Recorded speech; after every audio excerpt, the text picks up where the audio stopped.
तेजस्वी यादव ने साफ तौर पे कहा था कि बिहार में जो दारूबंदी कानून है वो दिखावा वाला कानून है और उसके आड़ में पुलिस वालों का गोरख धंधा आसानी से फल फूल रहा है।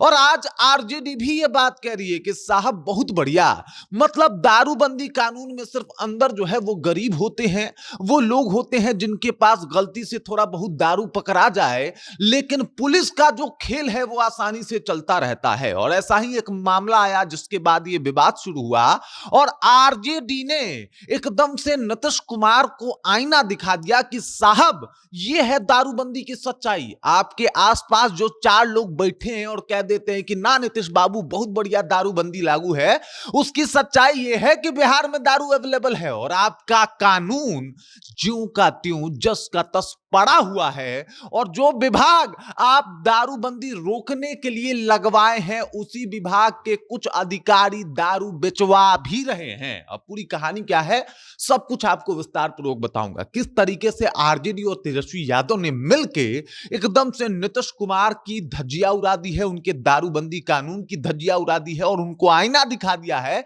कि साहब हकीकत क्या है। लेकिन उससे पहले मेरा परिचय जान लीजिए। मेरा नाम है रजत और आप जनता जंक्शन देख रहे हैं। सबसे पहले इन तस्वीरों को देखिए। नीतीश कुमार दारूबंदी करके खूब खुश हो जाते हैं अपने मन में कि साहब हमने बहुत बड़ा तीर मार लिया, लेकिन असलियत इसका कुछ और ही है। अगर ग्राउंड पे शायद नीतीश कुमार घूमे तो उनको यह एहसास हो, अंदाजा हो कि जो दारूबंदी कानून है उसका रियलिटी से यानी सच्चाई से कोई लेना देना नहीं है, बल्कि एक उनके आसपास के लोगों के द्वारा वो क्रिएट किया गया मतलब एक एजेंडा है कि हाँ नीतीश जी खूब बढ़िया दारूबंदी चल रहा है, दारूबंदी कानून की वजह से एकदम बिहार में पूरा मंगल राज है, जबकि इसका कुछ भी सच्चाई से वास्ता नहीं है। अब देख लीजिए, तेजस्वी यादव का एक पुराना वीडियो आरजेडी अपने अकाउंट से पोस्ट करती है और कहती है कि तेजस्वी यादव ने पहले कहा था ना कि दारूबंदी के आड़ में क्या कुछ हो रहा है। और उसके बाद ये सब तस्वीरें सामने आती है, बाहर आती है, जहां पे एक होमगार्ड का जवान उसके बैग से दारू निकलता है, साहब उसके बैग से दारू निकलता है और पूछने पे कहता है कि मामला जो है वो मधुबनी के बिस्फी का है। और पूछने पे इनका कहना होता है कि साहब हमारे घर में कोई बीमार था, उनके लिए दारू ले जा रहे हैं। अरे साहब पूरा बिहार बीमार हो जाएगा, इस बीमारी का शिकार बहुत लोग हैं,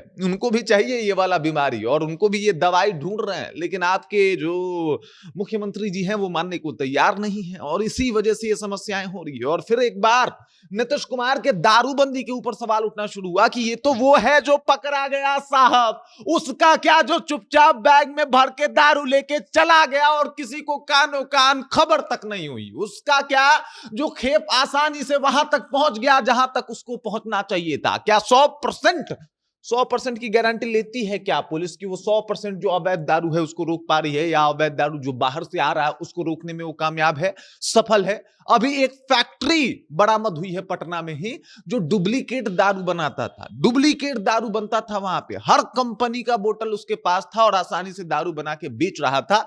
उसके ऊपर मान लीजिए कि अभी वो पकड़ी गई है, इससे पहले कितने लोगों तक वो दारू सप्लाई किया होगा, उनका क्या? और इस तरीके से दारू सप्लाई रुकने का नाम नहीं ले रहा, उनका क्या? आरजेडी ने जो पोस्ट किया है इसका क्या जवाब देंगे? क्या देखिए क्या लिख रहा है आरजेडी। आरजेडी लिख रही है कि शराबबंदी कानून सिर्फ गरीबों को जेल में ठूसने और उनसे आम बिहार वासियों से वसूली करने के लिए है। बिहार में शराब पुलिस प्रशासन की मदद से बिहार में मिलता तो हर जगह है, बस बिकता नहीं है। ऐसे निरर्थक शराबबंदी का फायदा सिर्फ बिहार पुलिस के कर्मियों को है, वसूली भी होती रहती है और पीने को मुफ्त में शराब भी मिलता रहता है, मतलब पैसा भी मिल जाता है, पीने को जो है वो शराब भी मिल जाता है। काम बढ़िया चल रहा है इन लोगों का, बहुत बढ़िया धड़ल्ले से चल रहा है और नीतीश कुमार इस बात को समझ नहीं पा रहे। हालांकि आरजेडी की एक बात को मैं जो है वो थोड़ा सा काटूंगा, मेरे को लग रहा है इन्होंने कहा कि बस दिखता नहीं है, मैं कह रहा हूं दिखता है साहब, हर गली हर मोहल्ले में दिख जाता है। दारू की खाली बोतल जहां पे कचड़े फेंके जाते हैं वहां पे दिख जाता है और हर एक बोतल चीख चीख के कह रहा होता है नीतीश जी बिहार में दारू बंद नहीं है। आपके पास झूठों का कोई रिपोर्ट है, बाकी सच्चाई यह है कि बिहार में दारू धड़ल्ले से बेचा जा रहा है और स्थिति बिहार में ऐसी ही है, आपका दारूबंदी कानून फेल है। बाकी इस खबर इस जानकारी को लेकर आप क्या सोचते हैं, आपके जहन में क्या कुछ चल रहा है, कमेंट कीजिए, अपना विचार हम तक पहुंचा दीजिए। आप देख रहे हैं जनता जंक्शन और मेरा नाम रजत है।